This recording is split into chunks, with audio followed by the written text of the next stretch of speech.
بسم اللہ الرحمن الرحیم سبحانک لا علم لنا الا ما علمتنا انک انت العلیم الحکیم نحمدہ ونصلی علی رسولہ الکریم اما بعد فاعوذ باللہ من الشیطان الرجیم بسم اللہ الرحمن الرحیم واعتصموا بحبل اللہ جمیعا ولا تفرقوا صدق اللہ العظیم۔ محترم بزرگ اور دوستو، اللہ تعالیٰ ہر بندے سے 70 ماؤں سے زیادہ محبت کرتے ہیں۔ ایک ماں جو اپنی اولاد سے محبت کرتی ہے، ہم اس کا اندازہ نہیں کر سکتے، ایسا 70 ماؤں سے زیادہ اللہ محبت کرتے ہیں۔ اور اللہ یہ چاہتے ہیں کہ میرا بندہ دنیا میں بھی کامیاب ہو جائے اور آخرت میں بھی کامیاب ہو، لیکن یہ اس وقت تک نہیں ہو سکتا جب تک بندہ خود نہ چاہے کہ مجھے بھی کامیاب ہونا ہے۔ ہدایت کا دار و مدار اللہ رب العزت نے طلب پر رکھا ہے، طلب پر رکھا ہے، قرآن پہ رکھا ہے، اندر کی چاہتوں پہ رکھا ہے۔ دنیا کے مال کی چاہت نہیں بھی ہوں گے تو خزانوں کے مالک اللہ بنا دیں گا، اور جب تک دنیا کا مال جو نصیب میں لکھا ہے نہیں ملے گا، موت بھی نہیں آئے گی۔ لیکن ہدایت کے لیے اللہ سے مانگنا پڑے۔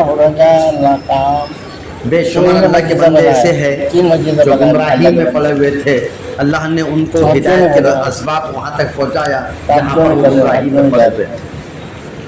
بڑے بڑے اللہ والوں کے واقعات اللہ والے بننے سے پہلے ان کے کوئی اچھے حال نہیں تھے،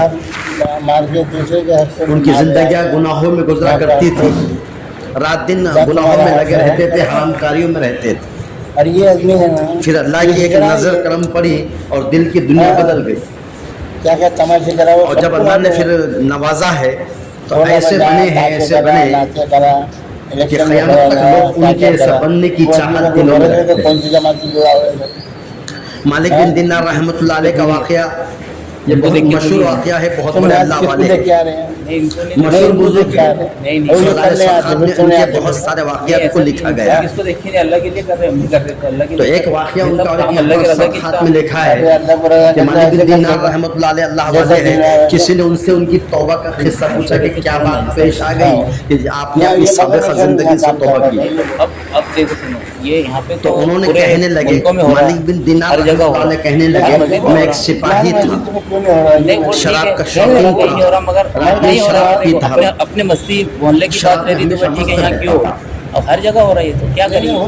میں نے ایک باندھی خریدی جس سے مجھے بہت زیادہ انسیت تھی، بہت تعلق تھا۔ 40 دن میں تھے وقت لگا کر، اس سے میرے ایک بچی پیدا ہوئی، پورے مالیگاؤں میں دھلے میں ہر مسجد میں کام ہو رہا، کیا کریں گے؟ اس کا دل کو ہمارا کام بچی سے مجھے بہت محبت تھی، کس کو ایسا بولا وہ بھی اللہ کا گھر اور جب وہ بڑی ہوئی تو اس کی عادت تھی، جب بھی میں شراب کا پیالہ اٹھا کر پینے کے لیے لیتا، وہ میرے ہاتھ میں سے پیالہ چھین کر میرے کپڑوں پر پھینک دیتی۔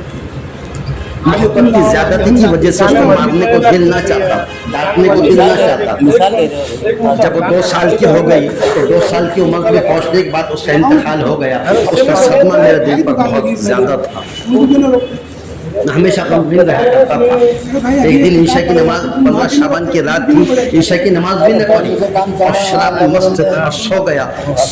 سونے کے بعد خواب میں دیکھا، بڑی رات ہے، شب برات کی رات ہے، شعبان کی رات ہے، اور ہر شراب پینے والا شخص سے توبہ کرتا ہے، اس رات میں عبادت کرنے کے لیے بڑی رات میں عبادت کرنے کے لیے پہنچ جاتا ہے۔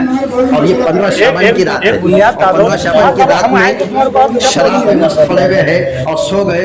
خواب میں اللہ نے بتایا، کیا دیکھتے ہیں؟ خواب دیکھ رہے ہیں کہ حشر قائم ہو گیا، لوگ اپنے قبروں سے نکل کر دوڑ رہے ہیں، حشر کے میدان کی طرف دوڑ رہے ہیں، میں بھی ان دوڑنے والوں میں تھا۔ اور جب میں دوڑ رہا تھا تو حشر کے میدان تک پہنچنے سے پہلے جیسے میں آگے بڑھنے لگا، مجھے اپنے پیچھے کچھ آہٹ سنائی دی۔ میں نے پیچھے مڑ کر دیکھا تو کالا ہنستا، گہری آنکھیں اس کے بہت کالا، منہ کھولا ہوا اس کی آنکھیں گہری، वो मेरे पीछे दौड़ा हुआ चला मुझ पर उसकी दहशत सवार थी। मैं आगे भागता रहा, वो मेरे पीछे भाग रहा। जिस तरफ मैं जाना चाहता था वो मेरा पीछा नहीं छोड़ पाया।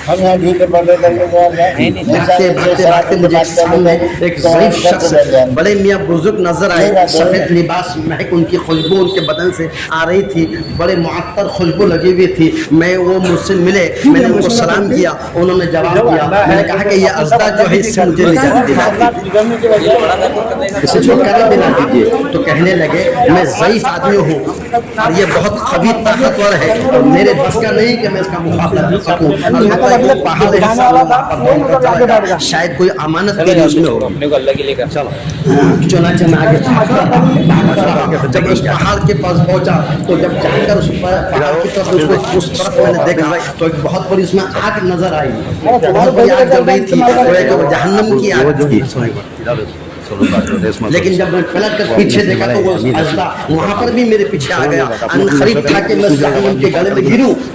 अभी कुछ ना तो फिर क्या हुआ कि किसी ने आवाज दिया, अरे ये शख्स को इसको रोको, ये तो अनखरीद जहन्नम में गिरने वाला है, इसको रोको। अपने से उनको उन्होंने किसी शख्स ने आवाज दिया, ए फला तू इस जहन्नमी लोगों में से नहीं है, तो उस तरफ दूसरी तरफ चला गया। चुनाचे वहां से निकल कर आने लगा, मेरे पीछे फिर वो साथ नजर और फिर पीछे आता रहा। उसकी दहशत मेरे दिल पर सवार। तुम अभी सामने देखा एक पहाड़ था, पहाड़ में एक जो तो महल बना हुआ था, उस पर याकूत जड़े हुए उसके दरवाजे थे। दरवाजों पर जो तो पर्दे पड़े हुए थे, उसकी बहुत सारी खिड़कियाँ थी, खिड़कियों पर पर्दे पड़े हुए थे और उसके पर मोती जड़े हुए थे। ये सब मंजर देख के दिल खुश हुआ, लेकिन अभी भी मेरे दिल पे दहशत सवार थी। किसकी? अज़दे। फिर जब मैंने देखा तो पीछे वो अज़दा आ रहा है, फिर वो हज़रत मिले, फिर मैंने उनसे कहा कि हज़रत देखो मुझे बचाओ। कहने लगे वो पहाड़ पे चला जा। फिर आगे गए, वहाँ जाकर जब महल के अंदर देखे तो वहाँ पर बहुत सारे जो तो उसके अंदर दरवाजे, किसी ने आवाज़ दिया दरवाजे खोल दो, दरवाजे खोल दो, पर्दे हटा दो, खिड़कियाँ खोल दो, हो ये परेशान हाल है शख्स है, हो सकता कि तुम्हारी कोई उसकी कोई अमानत तुम्हारे पास मौजूद हो। चुनाचे क्या हुआ, दरवाजे खोले गए, पर्दे हटाए गए और उसमें से जो तो अंदर से महल में से बहुत सारी फौजें बच्चों की आने लगी।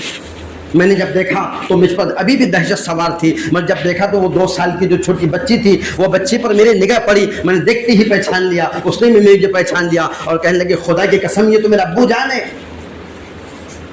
वो आकर मेरे गोद में बढ़ गए, मेरे करीब आ गई और करीब आने के बाद सीधे हाथ से उस अज़दे की तरफ हाथ का इशारा किया। इशारा करने की देर थी वो फौरन जो तो अज़दा चला गया।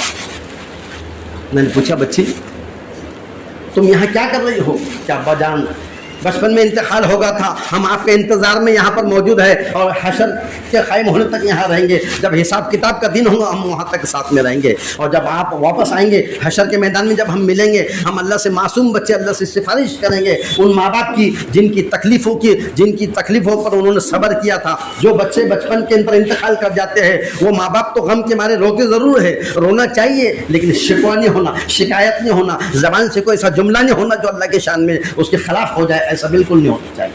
बहुत सारे रोते अल्लाह मेरा ही घर दिखा था क्या, मैं ही थी क्या, मेरे घर में से मेरा बच्चा छीन लिया, मेरे गोद का बच्चा जो मेरी जान से ज़्यादा मुझे महबूब था यही तूने छीन लिया। और उस छीनने की वजह से और उसकी गम की वजह से वो ज़बान से ऐसे जुमले निकाल देते हैं। तो बास लोग तो ऐसे जुमले निकालते हैं कि वो सीधा इस्लाम के बाहर हो जाते हैं और कुछ लोग ऐसे होते हैं कि शिर्क के जुमले निकालते हैं। मेरा ही घर दिख रहा था क्या, मैंने क्या कर डाला तेरा, मैंने तेरा सा कौन सा नुकसान कर डाला कि मेरे घर से मेरे बच्चे को ले लिया। ये जुमलों से अल्लाह हम सबकी हिफाजत फरमा दे। हालात इंसान पर आते हैं, परेशानी आती है, मुसीबत आती है कि इम्तिहान लेने के लिए एक वक्त होता है, इम्तिहान का वक्त गुजर जाता है और फिर उसके बाद वो उसमें कामयाब हो जाता है। फिर उसकी नेकियां और उसकी सब्र और उसकी आखिरत के आने वाली तमाम चीज़ें उसकी नेकियां उसका इंतज़ार करती हैं। चुनाचे वो मेरे गोद में बैठी और उसके बाद मेरी दाढ़ी को साफ़ करने लगी, मिट्टी जो थी उसको साफ़, और पसीने से मैं शराबुर था, बहुत ज़्यादा पसीना आ रहा था। फिर मैंने उससे पूछा कि बेटी वो बच्ची ने अरबी के अंदर आयत पढ़ी, अलम यान लिल्लज़ीना आमनू, क्या ईमान वालों के लिए इस बात का वक्त नहीं आया है कि उनके दिल अल्लाह के दवा से डर जाए और अल्लाह के सामने झुक जाए। तो मुझे बड़ी हैरत हुई। मालिक बिन दिनार रहमतुल्लाह अलैह कहते हैं मुझे बड़ी हैरत हुई, इस छोटी सी मासूम बच्ची 2 साल की और अरबी के अंदर कुरान की बात कर रही हो। फिर मैंने उससे पूछा कि बेटे तुम कुरान जानती हो? कहने लगे अब्बू जान हम कुरान को तुमसे बेहतर जानते हैं, क्योंकि जन्नत की लैंग्वेज भी जब जन्नत में जाएंगे तो सब जन्नत के अंदर अरबी में बात करेंगे। कई हाल हो, सब जन्नत में बात करेंगे, वो चाहे पढ़ा लिखा हो अनपढ़ हो, चाहे वो जिस मुल्क का हो, जिस शहर का हो, जिस कंट्री का हो, कहीं का भी रहो, जब जन्नत में जाएंगे तो आखिरत की, क्योंकि अल्लाह की जो ज़बान है वो अरबी ज़बान अल्लाह की लैंग्वेज है, हमारी मादरी ज़बान जो है वो नबियों की ज़बान है, वो फरिश्तों की ज़बान है, वो सारी की सारी जो ज़बान अरबी ज़बान है। का अब्बा जान, क्या ईमान वालों के लिए इस बात का वक्त नहीं है कि उनके दिल डर जाए और उनके लिए झुक जाए? ये बार बार इशारा कर रहे हैं। उसके बाद फिर उसने क्या कहने लगे, कहने बन पूछा उससे, कहने लगे क्या बात है, वो सांप क्या बला थी? तो कहने लगे अब्बा जान वो आपके गुनाह थे, जो आपको इतना पीछे पड़े थे, गुनाहों की वजह से आपने उसको इतना सख्त कर दिया, इतना ताकतवर कर दिया था कि अन करीब आपको उठाकर जहन्नम में डालना ही बाकी था, लेकिन कोई तो भी आपकी नेकी थी, उस नेकी ने आपको वहाँ से बचाकर और फिर रास्ते में जो से पलटा दिया। मैंने पूछा बेटी वो जो सफ़ेद बुजुर्ग जो मिले थे, सफ़ेद पोश लिबास वाले, वो बुजुर्ग कौन थे? कहने लगे आपके वो नेक अमल थे, आपने इतने कम नेकियां की है कि वो आप बिल्कुल ज़ईफ़ हो गए, और उधर से ताकतवर शख्स खड़ा हुआ है, इधर से एक ज़ईफ़ है, और जाहिर बात है कि कोई ताकतवर शख्स किसी बूढ़े को कहाँ से इसको मात दे सकता है, कहाँ से इसको हरा सकता है। लेकिन अब्बा जान उन्होंने आपको बचा तो नहीं सके, लेकिन बचने का रास्ता बताया कि उस पहाड़ पर चले जाइए, शायद कि उसमें कुछ अमानत आपकी निकल जाए। बोले ठीक है। फिर कहने लगे आप यहाँ कब तक रहोगे? कि हशर के मैदान जब कायम होगा, हिसाब किताब होगा, हिसाब किताब के बाद में फिर जब जन्नत के उसके फैसले होंगे तो हम अल्लाह से सिफारिश करेंगे, और आपको सिफारिश करने के बाद फिर अल्लाह ताला तुम्हारे हमारी सिफारिश की वजह से अल्लाह तुमको जन्नत में दाखिला करेगा। तो अल्लाह वाले कहने लगे, उसके बाद जैसे मेरी आँख खुली, सबसे पहले मैंने अल्लाह के सामने तौबा किया, साबिक़ ज़िंदगी से अल्लाह से माफ़ी मांगे। 15 शाबान की रात में शराब की हालत में मस्त पड़े हुए हैं और ईशा की नमाज भी ना पढ़े, और उस हालत में ख्वाब नज़र आ रहा, ख्वाब में अल्लाह ने सारी चीज़ों को वजाहत कर दिया, हशर कायम होगा और कैसे इंसान भागेंगे और कैसा वहाँ पर मंजर होगा, वो सब बता दिया। जैसी आँख खुली तो मैंने अल्लाह से तौबा मांगी, अल्लाह मुझे माफ़ कर दे, ज़िंदगी भर के अल्लाह से मैं तमाम गुनाहों से माफ़ी चाहता हूँ। उसके बाद फिर अल्लाह ने इनको विलायत दी, और जब बने हैं तो फिर मालिक बिन दीनार रहमतुल्लाह अलैह बने। तो इंसान जो है वो सिर्फ ये इरादा करे कि मुझे बदलना है, तो अल्लाह बदलने के असबाब पैदा करते हैं, अल्लाह बदलने के सबब पैदा कर देते हैं कि वो किसी न किसी के रास्ते से, जो तो इससे पहले भी एक वाक़या बताया गया था कि कश्ती उधर जाने वाली थी, हवा की गर्दिश की वजह से वो इधर चली गई, और फिर अल्लाह ने वहाँ पर एक अल्लाह वालों को भेजा, एक आदमी काफिर था, कुफ्र में पड़ा हुआ था, तो फिर अल्लाह ने उसके ज़रिए से उनको इस्लाम की दौलत से माला माल कर दिया। तो ऐसे कई सारे वाक़यात मिलेंगे कि सिर्फ वो कि वो जब नहीं जानता है तो उसके दिल में तलब हो, वो इस बात को जाने कि मुझे कुछ करना चाहिए, मुझे कुछ बदलना चाहिए, तो अल्लाह बदलने का असबाब पैदा। अब हम सोचो कि हम रात और दिन के अंदर जो रात और दिन के अय्याम गुजरते हैं, वो गुजरने में हमारे कितने गुनाह हमसे हो जाते हैं। अगर मैं अपनी एक मिसाल बता रहा हूँ कि एक शख्स को इधर हमारे गुनाहों को एक आदमी की शक्ल दे दे और हमारे नेकियों को एक आदमी की शक्ल दे दे, तो जाहिर बात है कि गुनाहों की जो तो शक्ल बड़ी इंसान जो होगा वो ताकतवर होगा, और मेरे जो नेके रहेंगे वो कमज़ोर और ज़ईफ़ होंगे। ये हाल मेरा है, अल्लाह हम सबको माफ़ फरमा दे। अब बताओ एक ताकतवर का एक ज़ईफ़ इंसान कैसा मुकाबला कर सकेगा? तो हमारे गुनाहों को एक पलड़े में डाल दिया जाए, आज तक पैदाइश से लेकर अभी तक कि अगर मेरे गुनाह को और मेरे नेकी को अगर जो तो हम पलड़े में डाल के मुआवजा करें, उसको गिनना चाहे, तो जाहिर बात है गुनाहों का पल्ला झुक जाएगा और नेकी का पल्ला उठेगा। आज की ये कंडीशन है, लेकिन अभी भी कुछ नहीं बिगड़ा है कि ये बंदा सच्चे दिल से अल्लाह के सामने एक मरतबा ये कह दे, अल्लाह तुम मुझे माफ़ फरमा दे। हम नमाज में क्या पढ़ते? जब तैयार हो जाती उसके बाद दरूद शरीफ पढ़ लेते, तो आखिर में कौन सी दुआ पढ़ते? दुआ मासूरा, अल्लाहुम्मा इन्नी ज़लमतु नफ्सी ज़ुल्मन कसीरा वला यग़फ़िरु ज़ुनूबा इल्ला अन्ता फ़ग़फ़िर ली मग़फ़िरतम मिन इंदिका वरहमनी इन्नका अंतल गफ़ूरुर रहीम। ये दुआ है, ये दुआ तमाम जो गलतियाँ जो गुनाह हुए हैं वो सारे गुनाहों का कफ़ारा और ख़ात्मा का अल्लाहुम्मा इन्नी ज़लमतु, ए अल्लाह मैं तुझसे माफ़ी का सवाल करता हूँ, मैंने जुल्म किया है, ज़लमतु नफ्सी, ए अल्लाह मैंने मेरी जान पर जुल्म किया है। और जुल्म दो तरह का होता है, एक जुल्म वो जो अपनी ताकत से, अपने ओहदे से और अपने जो तो अल्लाह ने उसको जो चीज़ नवाजा है उसकी वजह से लोगों पे करना, एक वो जुल्म है जिसको जालिम कहते हैं। लेकिन एक जुल्म क्या होता है? अल्लाह के अम्र को तोड़ डालना, अल्लाह के हुक्म को तोड़ डालना। जो अल्लाह का हुक्म था, इस वक्त जुम्मे की नमाज हम अदा करने आए हैं, उस हुक्म को पूरा करने के लिए आए हैं, लेकिन कई दुनिया के अंदर लोग ऐसे आज भी मिलेंगे जो जुम्मे की नमाज की उनको तौफीक नहीं होती, गोया कि उन्होंने एक हुक्म नहीं तोड़े है बल्कि अपनी खुद की नफ्स पर एक जुल्म करे। नमाज का वक्त आ गया, नमाज छूट गया तो ये जालिम है, और अगर रोजे का वक्त आ गया था, रोजे का महीना था और रोजा रखना इसने नहीं रखा तो ये जालिम है, ज़कात इस पे वाजिब थी नहीं दिया तो ये जालिम है, हज इस पे फर्ज था लेकिन इसने हज नहीं किया, ये जालिम है, और फिर माँ बाप की इताअत करने की जिम्मेदारी इस पे थी लेकिन नहीं किया, ये जालिम है, अल्लाह के हर हुक्म को तोड़ डालना फरमाइए जुल्म है।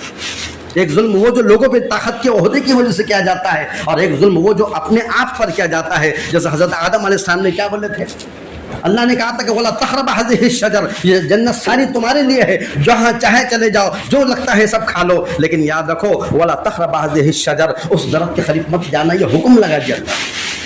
जन्नतों में कोई भी चीज़ खा सकते थे, वहाँ कोई रिकॉर्ड नहीं थी, लेकिन अल्लाह ताला जो है तो नेमतों के साथ हुक्म को लगा देते हैं। नेमतें तो बेशुमार अल्लाह ने आदम अलैहिस्सलाम के लिए जन्नत में दिया, हव्वा अलैहिस्सलाम के लिए दे दिया है, लेकिन एक हद बांध दी है कि सब तरफ जाना, जो चाहे खा लेना मना नहीं है, लेकिन वो जो दरख्त है वहाँ मत जाना। लेकिन फिर शैतान ने आया और हव्वा अलैहिस्सलाम के ज़रिए से आया और तश्कील किया, और वो तुम उसको अगर उस दरख्त के फल को खा लेंगे तो तुम ज़िंदगी भर के लिए यहीं रहेंगे, और फिर कभी उम्र जो तुम्हारी ख़त्म नहीं होगी, कभी मौत नहीं आई, इस तरह से तश्कील करा। और तश्कील करे बाद में क्या हुआ, उसको जो तो हज़रत हव्वा अलैहिस्सलाम ने क्या करे, वो गुंदुम के दाने को लिए दबाए, तो दबा के वो जू के दाने के अंदर लकीर होती है ना, वो लकीर उनके नाखून की थी, फिर उसको देखे बाद उसको खाए, खाने के बाद जो तो गंदगी हुई, और उसके बाद अल्लाह ने कहा कि तुमने इस हुक्म को तोड़े, इस हुक्म के तोड़ने की पादाश में अब तुमको यहाँ से जन्नत से निकालेगा। आसमान से फेंके, एक जो तो उसके अंदर इराक में, इसके अंदर अरफात के मैदान में वहाँ गिरे, और हज़रत जो आदम अलैहिस्सलाम थे वो श्रीलंका के अंदर गिरे, और फिर रोते रहे, ना ज़मीन थी ना आसमान, ये सिर्फ ज़मीन तो थी लेकिन इसके ऊपर ये बिल्डिंग है, ये मकानात और ये तामीरात और ये सड़कें, कुछ भी नहीं, पूरा अंधेरा पड़ा हुआ है, कोई चरिंद नहीं, परिंद नहीं, दरिंद नहीं, कोई इंसान साथ में वाले अकेले तन्हा पड़े हुए हैं, और रोते रहे। फरमाते कि 100 साल तक या 40 साल तक उनका रोना बताए, रोते रहे, उनकी आंखों में से आंसू निकल के नदियाँ बहना बाकी, कश्तियाँ चलती थी, इतना रोए, और फिर रोने के बाद अल्लाह से माफ़ी मांगे, रब्बना, ए हमारे रब, ज़लमना, हमने जुल्म किया है, अनफुसना, अपनी जानों पे जुल्म किया है, व लम तग़फिर लना व तरहमना, अगर तू मुझे माफ़ नहीं करेगा और हम पे रहम नहीं करेगा, लनकुनन्ना मिनल खासिरीन, अल्लाह फिर हम जैसे खसारे में कोई नहीं हो सकता, हम सबसे बड़े खसारे वाले में बन जाएंगे, अल्लाह तो हमको माफ़ फरमा दे। अल्लाह ने उनकी तौबा कबूल किया, और तौबा कबूल होने के बाद अल्लाह ने उनकी माफ़ी किया, और फिर दोनों का मिलना अरफात के मैदान में हुआ। हज में आते हैं ना लोग, हाजी लोग अरफात के मैदान में जमा होते हैं, फिर वहाँ पर दोनों मिलने के बाद इसी वजह से उस जगह का नाम अरफात के माने मारिफत है, और मारिफत के माने है पहचानना, एक दूसरे को पहचानने, एक दूसरे से मुलाकात हुई, और उसके बाद फिर उसके बाद में ये जनता सेवा देती बैठी दुनिया के अंदर, तो वहाँ से आगे अल्लाह ने बढ़ा दिया। तो अल्लाह मौका इंसान को देते रहते हैं, बस सिर्फ वो एक चीज़ का तलबगार बने, जो उसके मुक़द्दर की है, खाना है मुक़द्दर का मिल के रहेगा, उसके मुक़द्दर में पीना है वो मिल के रहेगा, सोना है मुक़द्दर में मिल के रहेगा, और उसके अलावा मकानात की तामीरात, जो कुछ उसने अल्लाह ने लिख दिया है उसको दुनिया में कोई चीज़ नहीं जो तो रोक सकती, वो मिल के रहेगा। हम जब किसी कलम से कोई चीज़ पेन से जब लिखते हैं, बोर्ड के ऊपर लिखते हैं, तो डस्टर होता है जिसे हम मिटा देते हैं, एक रबर होता है पेंसिल से लिखने के बाद, जिससे रबर से वो पेंसिल का लिखा हुआ मिट जाता है। ऐसा ही अगर हम ये चाहते हैं कि हमारे तकदीर का लिखा हुआ, वो जो उसके अंदर जो तकदीर में अल्लाह ने जो लिखा, तकलीफें लिखी हुई है, बीमारियाँ लिखी हुई है, ये मिट जाना, तो एक रबर और है, इस रबर से हम अपनी तकदीर के लिखे हुए को भी मिटा सकते हैं। और वो रबर क्या है मालूम? वो रबर है दुआ। दुआ इंसान की तकदीर को बदल देती है, कोई चीज़ नहीं बदलने वाली है। दुनिया के बनने से 50,000 साल पहले अल्लाह ने इंसान की तकदीर को लिखा। सबसे पहले अल्लाह ने सारी मखलूक को बाद में बनाया। ये चरिंद परिंद दरिंद और ज़मीन आसमान चांद सूरज सितारे सैयारे दरिया समंदर, ये सब बाद में बने। सबसे पहले अल्लाह ने सबसे पहले जो बनाया तो कलम बनाया। सबसे पहले कलम बनी। कलम जब बन गई, अल्लाह ने कलम ने पूछी, अल्लाह ने कहा कि कलम से कहा लिख। कहने लगे अल्लाह मैं क्या लिखूँ? कहा वो सब कुछ लिख दे जो आज से हमेशा होने वाला है। वो सब लिख दिया गया। लिखने के बाद उस कलम को लौह महफूज के अंदर जो तो जमा करके रख दिया गया है। अब जो चीज़ अल्लाह ने लिख दिया है वो कहाँ पैदा होगा, क्या खाएगा, क्या करेगा, कहाँ पर जाएगा और क्या होगा, उसकी ज़िंदगी कैसी होगी, उसके दरमियान की ज़िंदगी में क्या मामला आने वाले हैं, उसकी मौत कब होंगी, क्या होंगी, ये सारी चीज़ें अल्लाह ने लिख दिया और उसको सेव करके उठा के, जैसे हम किसी मोबाइल में अपने किसी के नंबर को ऐड करके सेव करके रख देते हैं या कंप्यूटर में कोई फाइल फोल्डर को सेव कर देते हैं, ऐसा ही अल्लाह ने लोहे कलम के अंदर की सारी चीज़ों को लिखकर फिर हमारे तकदीर को लिखकर लोहे कलम में महफूज कर दिया। اب اس کے بعد یہ سب لکھنے کے بعد سب ہو گیا ہے, اب یہ تو لکھ تو گیا ہے, رجسٹر اس کا پورا ہو گیا ہے, لیکن دنیا میں آیا ہے, اب دنیا میں اس کی مطابق یہ زندگی گزارے گا. اگر وہاں تکلیفیں لکھی ہے تو تکلیفوں کے ساتھ زندگی گزریں گی, اگر وہاں پر اگر راحتیں لکھی ہے تو راحت ملے گی. کئی لوگ ایسے ہوتے ہیں کہ جوانی سے لے کے بچپن سے جوان اور جوانی سے بڑھاپے تک محنت کرتے ہیں, لیکن ان کے مقدر کی اتنی بھی نہیں ملتی جس سے کہ مکان بھی خرید سکتے. لیکن کئی لوگ پیدائشی بچے دنیا میں آتے ہیں, اور آتے ہیں تو کروڑوں کے مالک اور جو تو وراثتوں کے مالک بن کر آتے ہیں, اور جب اپنی جوانی کو پہنچتے ہیں تو جوانی کے بعد اللہ ان کو کروڑوں اربوں روپے کا مالک بناتا ہے. اللہ ہم سب کا ملک کو